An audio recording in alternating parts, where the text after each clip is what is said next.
What's up, everybody? My name is Nick Murphy. I'm one half of the Brothers Murph, and this is What's on That Shelf. How's my hair look? Not great. What's on the Shelf is a series where Mike and I go through shelf by shelf of our collective shelves and talk about the games that are on there. Just kind of giving a brief, quick, this is what this game is, this is why we like it, boom, kind of a shorter version of like our board game highlights, that kind of thing. So let's go ahead and get into this shelf right here. We're gonna go ahead and start off with a game called Indulgence. Now this is by the greatest game company that's ever existed, Restoration Games, who happen to sponsor this channel. That doesn't change why I said that about them. Nonetheless, this is Indulgence. Indulgence is a trick-taking game, and it's a trick-taking game that I really, really like and I really, really suck at. I'm very, very bad at trick-taking games, but I really, really like this one. And that is because I like trick-taking games that have something else, that add something that changes it, usually turn from turn, or just makes it a different kind of trick-taking game. Basically, games like straight up like hearts or spades or just something where you're just trying to play the biggest tricks, you know, that kind of thing. They're fun. I like them, but I like to have a little bit more going on. I like sometimes when you have like special powers that go along with it, certain things that you're trying to get this time and then not trying to get that time. I like that, and that's exactly what Indulgence here is. Indulgence, you are trying to gain the favor of these four families and stuff, and these are the different suits of the game. Four suits, and basically what is it? There are these things called edicts.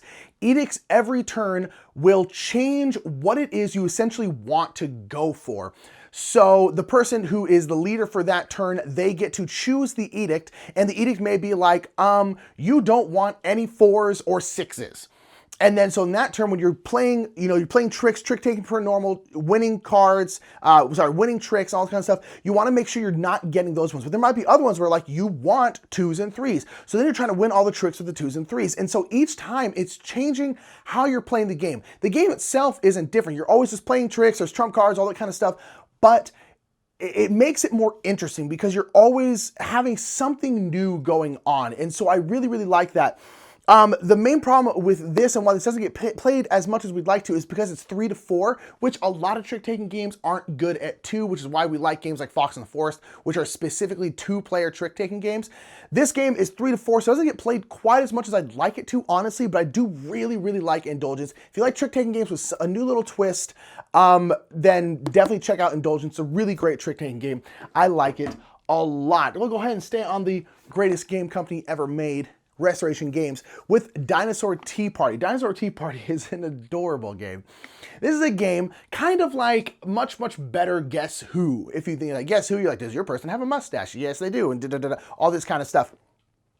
So basically it's like that. You're gonna have this big tableau of dinosaurs drinking fancy tea and being very, very, very, very fancy. And I like when they have two spots of sugar in my tea. Just like that. And you are very much encouraged to speak in very posh, this isn't a posh accent, but this is a character I like to do. He's just kind of the bumbling aristocrat who thinks he's smart, but actually is quite dumb. That's my favorite kind of British character to do. So notice you're speaking in British accents. Basically what it is you have a big tableau of dinosaurs out, and they're all drinking tea. Some of them have hats on, some of them have stripes, some of them have spots, all that kind of stuff.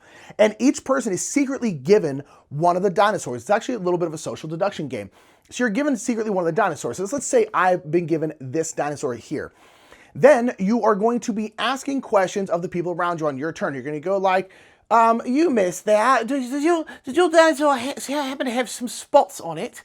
And so basically you have to ask one of the traits that are available. You can't ask anything. There's a certain amount of traits, again, like spots. Are they drinking tea? Are they eating food? Do they have flowers in their hair? Do they have their teeth showing? That kind of stuff. There's certain traits you have to choose from, and you're asking the people around the table whether or not they have those traits, and then they have to answer yes or no.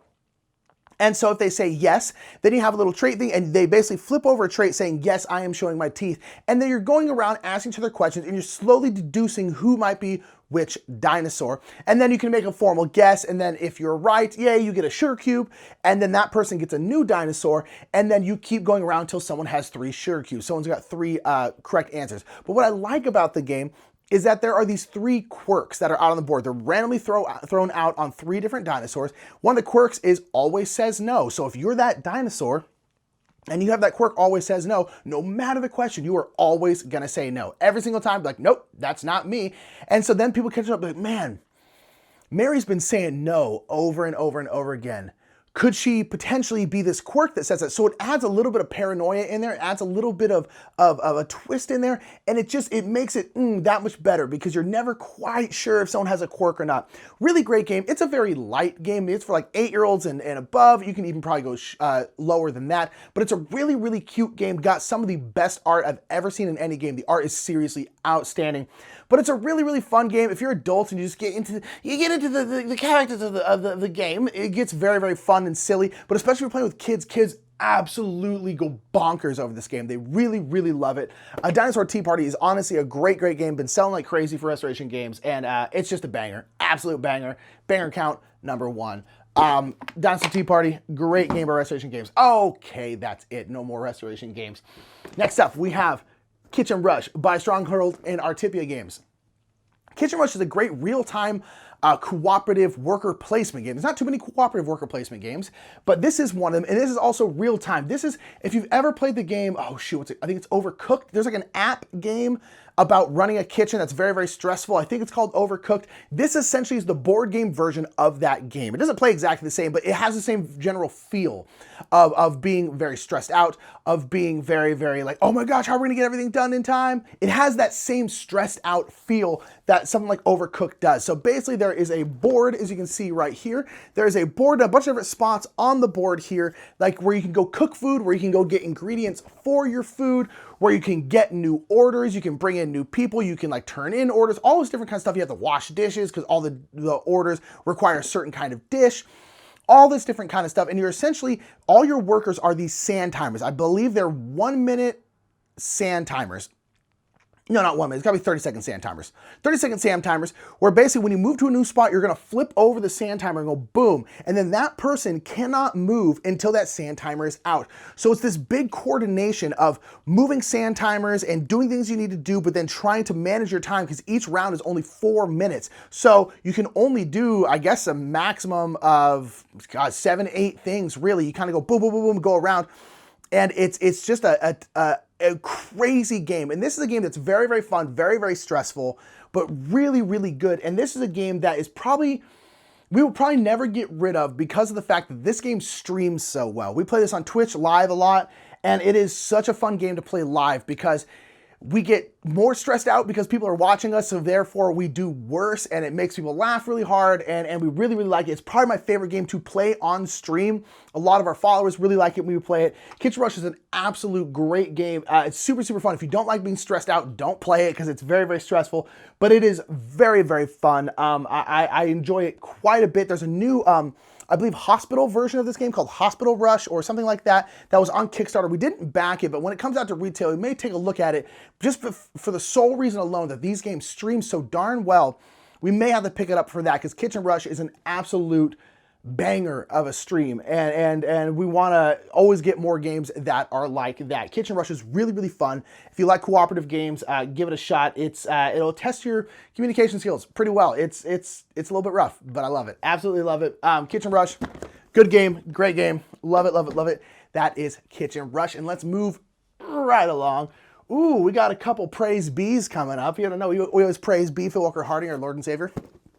Phil Walker Harding is becoming one of my favorite designers because Phil Walker Harding makes great games that as Mike always puts it perfectly, he creates games that create gamers. He just has a lot of entry weight, like kind of gateway-y games that just are just fun and simple and streamlined, and he's just so darn good at what he does. Praise be. Okay, so we have Cacao here. Cacao is a Phil Walker Harding game. So Cacao is a great, again, entry weight level game where you are building cacao markets, cacao fields in the jungle, and it's a tile placement game, as you can kind of see right here. You have a bunch of different tiles, and on some of those tiles, you will have workers in your color. So red workers or purple workers, and they're on the border. When you place a tile there, if it's up against a jungle spot, you'll get to activate those workers. And then later on, if you place jungle tiles that are next to your workers or even next to someone else's workers, everyone that's connected to that jungle tile you just placed will get to activate those workers. And essentially, so if I just place this tile right here and I have workers on this side of this tile, they point to this one, they will then get to use that market or that different kind of jungle. So there's different things you can do on the tiles, the ones you place. Some will give you cacao fruits. Some will give you a market, which you can then sell those cacao fruits for money, which is points. Some have temples and all these different kinds of things. And so you are essentially trying to put your stuff in advantageous positions so that if you or even someone else puts a tile there, you then can activate that tile. And it's kind of interesting. And each side of your tiles can only activate once, because once a tile's there, it can't be moved. So then those workers right there are out. And it's a very interesting kind of like little puzzle that's ultimately very, very light and very fun. It's a really great game that we honestly don't play quite as much as we should because we just have a lot of games. But this is a really, really great game that I want to introduce more people to, because this is a game that I had heard about but didn't know much about, and honestly didn't know it was a Praise Be a title. And so once we found that out and we got to play it, we're like, oh, this is really, really great. We're gonna need to get this one, because again, this is another great one that's an entry weight style game that you can just get people into gaming with. You play this and they're like, wow, I have never played anything like this. I mean, this is the kind of a game where if you introduce a new person, they could pretty easily pick it up, but you're also guaranteed that they've never played basically anything like this before. Tile placement, activating workers, but not activating them necessarily right when you put them down. Very weird, very cool, but works really, really well. Cacao is a great game. Give it a shot if you have a chance. It's a really, really great kind of gateway style game. Talk about Praise Be. Praise Be. Praise Be to Phil Walker Harding. He's just so damn good at what he does. This is Gingerbread House. Gingerbread House is just one of the most charming games I think I've ever seen in my entire life. It is incredibly charming.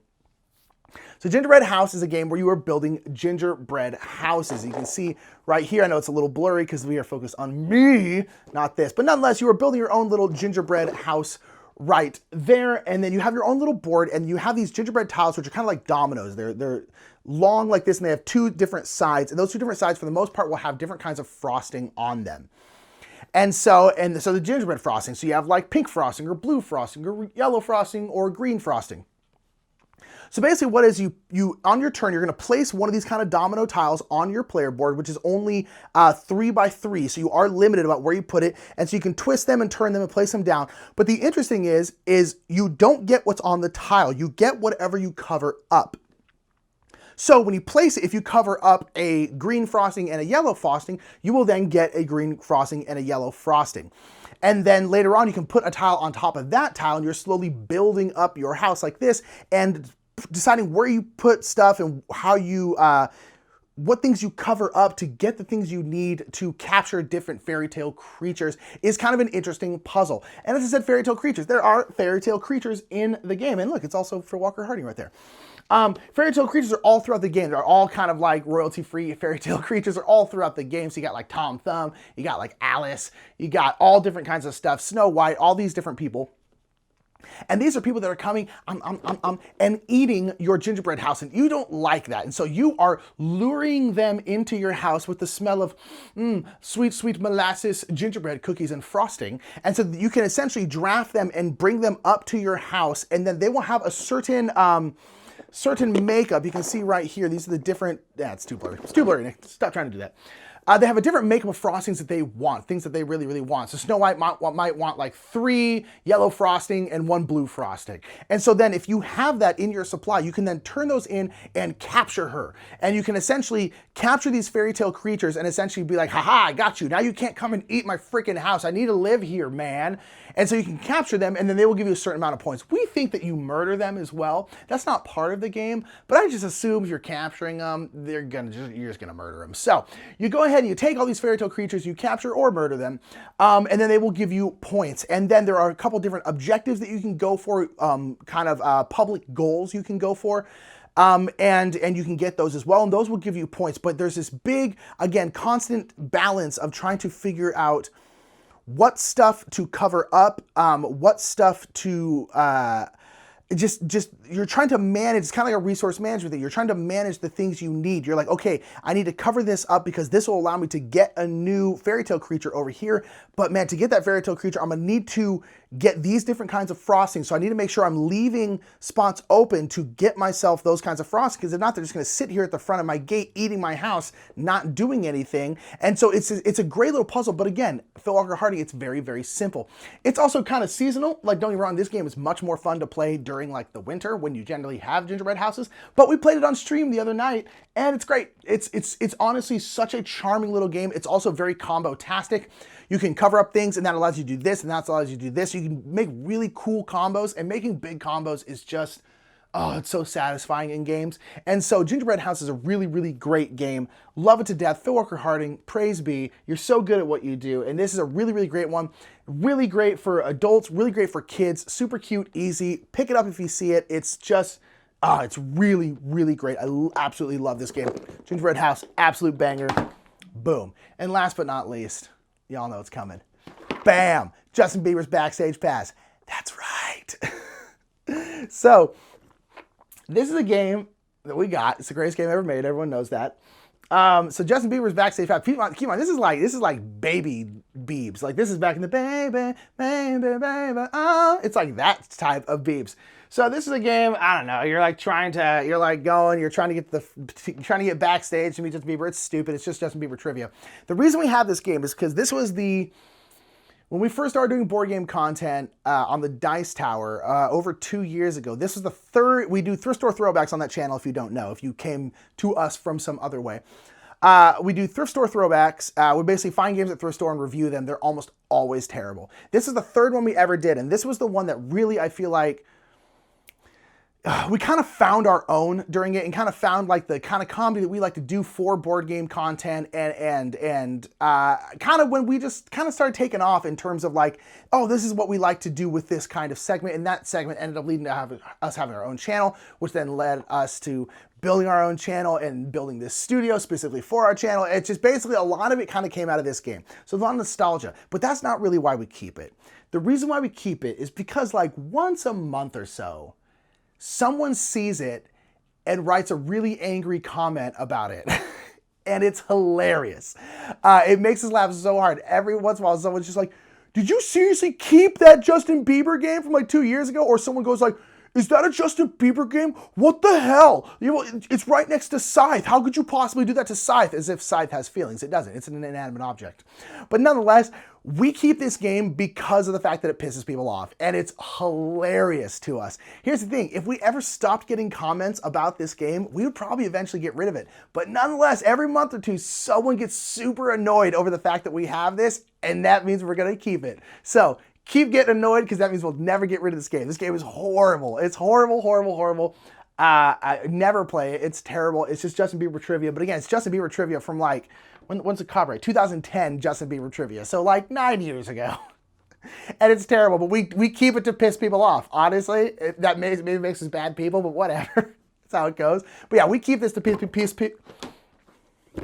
But yeah, we keep this to piss people off, and it's great. And so that is this shelf. This shelf I'm punching in here is empty. This shelf right here is empty. So now, next time, we'll move on to a different shelf. I don't know, maybe we'll go down here. Maybe we'll come on this way. I don't know what's going on, but that is what's on that shelf. Thank you so much for being here and listen to me give a quick, brief talk about each of these games, even though this video is like 20 minutes long. Thanks so much for being here. Make sure to like and share this video. Make sure to subscribe if you haven't subscribed to us already. Down in the comments, let me know if you like any of these games, or if there's any of these games you want us to look more in depth at in something like a board game highlight or something like that. But no, let us know down in the comments below. Until then, you've been beautiful. I love you. What's under your shelf? Tweet us pictures of your shelves. All that good stuff. I love you all. You're the best. Peace out. Hey there, Mary. Oh, hey, Steven. What you doing? Oh, I'm just checking out the Brothers Murph Patreon, supporting them with my dollars and cents. Oh, yeah, they super deserve it. Hello, my name is Bert. Did you hear that they like when you click the subscribe button, though? Yeah. Do that too and like the videos. And check out Game Toppers. That's what they play our game on. And it freaking rules. I am Bert. Also, make sure to check out Restoration Games. It's really good games and Restoration Games. What are you doing? Leave me alone in my room!